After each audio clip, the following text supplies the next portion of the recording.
যোৰহাটত ৰাষ্ট্ৰীয় প্ৰেছ দিৱস উদযাপন। যোৰহাট জিলা প্ৰশাসন আৰু জিলা তথ্য আৰু জনসংযোগ বিষয়াৰ কাৰ্যালয়ৰ উদ্যোগত আৰু যোৰহাট প্ৰেছ ক্লাবৰ সহযোগত উদযাপন কৰা হয় প্ৰেছ দিৱসটি।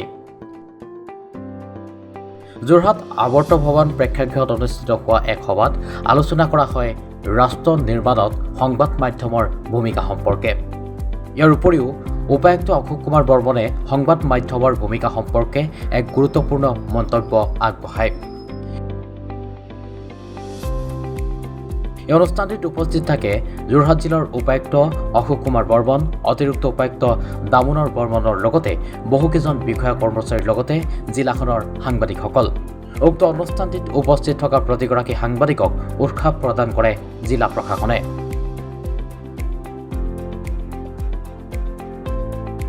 ৰাষ্ট্ৰীয় প্ৰেছ দিৱস উপলক্ষে মই সকলো সাংবাদিক আৰু সংবাদ কৰ্মীলৈ আন্তৰিক শুভেচ্ছা জ্ঞাপন কৰিছোঁ।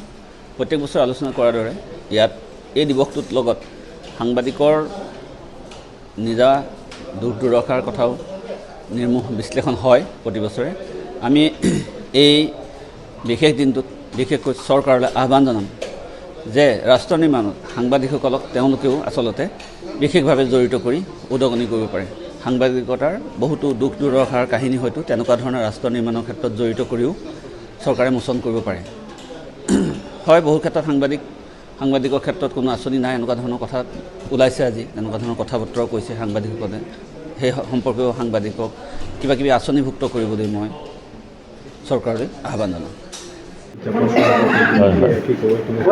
নিশ্চয় আমি সকলো সংবাদ মাধ্যমৰ লগত জড়িত সকলো বন্ধু বান্ধৱীলৈ আমি জিলা প্ৰশাসনৰ তৰফৰ পৰা আজি 16 নৱেম্বৰৰ ৰাষ্ট্ৰীয় প্ৰেছ দিৱসৰ শুভকামনা জ্ঞাপন কৰিছোঁ। আমি যোৰহাট জিলা প্ৰশাসনে আমাৰ তথ্য আৰু জনসংযোগ বিষয়াৰ কাৰ্যালয় যোৰহাট প্ৰেছ ক্লাবৰ সহযোগত আজি জিলা প্ৰশাসনৰ উদ্যোগত এই ৰাষ্ট্ৰীয় প্ৰেছ দিৱস আমি ইয়াতে পালন কৰিছোঁ। আমি সকলো ইয়াত অংশগ্ৰহণ কৰা তথা বক্তব্য ৰখা সকলো সংবাদ মাধ্যমৰ বিশিষ্ট ব্যক্তিসকললৈ আমাৰ আন্তৰিক ধন্যবাদ আৰু কৃতজ্ঞতা জনাইছোঁ। আমি ভাবোঁ যিটো থিম আছিল যে ৰাষ্ট্ৰ নিৰ্মাণত সংবাদ মাধ্যমৰ ভূমিকা, এই বিষয়ে আজি বিশদভাৱে আলোচনা হৈছে আৰু ইয়াৰ যিখিনি অভাৱ অভিযোগ আমাৰ সাংবাদিক বন্ধুসকলে যিখিনি ফেচ কৰি থাকে, সততে ফেচ কৰি থাকে, সেইখিনি বিষয়ে আলোচনা হৈছে।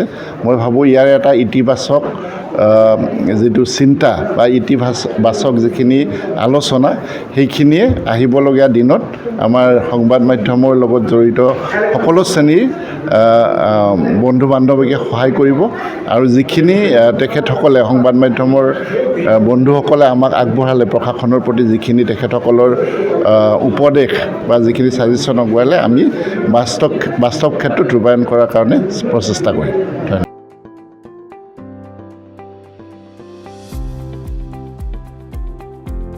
Bureau report UNA।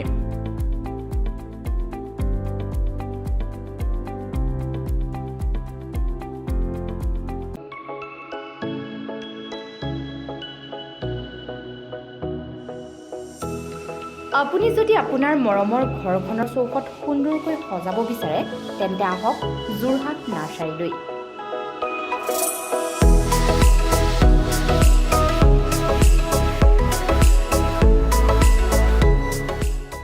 ইয়াত সকলো ধৰণৰ বতৰৰ ফুল ফলৰ গছৰ পৰা আৰম্ভ কৰি চাৰ্কুলেট, অৰ্কিড, কেকটাছ, বনচাই আদি উপলব্ধ।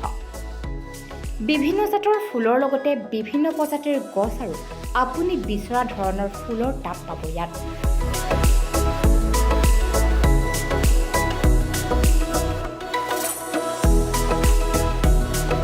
যোৰহাট নাৰ্চাৰীত আপুনি ফুল ফলৰ গছ ক্ৰয় কৰি লাভ কৰিব পাৰে আকৰ্ষণীয় উপহাৰ।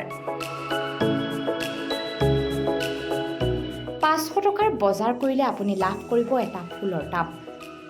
1000 টকাৰ বজাৰত আপুনি লাভ কৰিব ওলমা টাব। 2000 টকাৰ বজাৰ কৰিলে আপুনি পাব 10% ৰেহাই। 5000 টকাৰ বজাৰ কৰিলে আপুনি পাব 20% পৰ্যন্ত ৰেহাই। আমাৰ ঠিকনা জাতীয় নগৰ গড়ালি, চিনামৰা জাতীয় বিদ্যালয়ৰ সমীপত। যোগাযোগৰ ঠিকনা 6003385663। অথবা 7002 789 165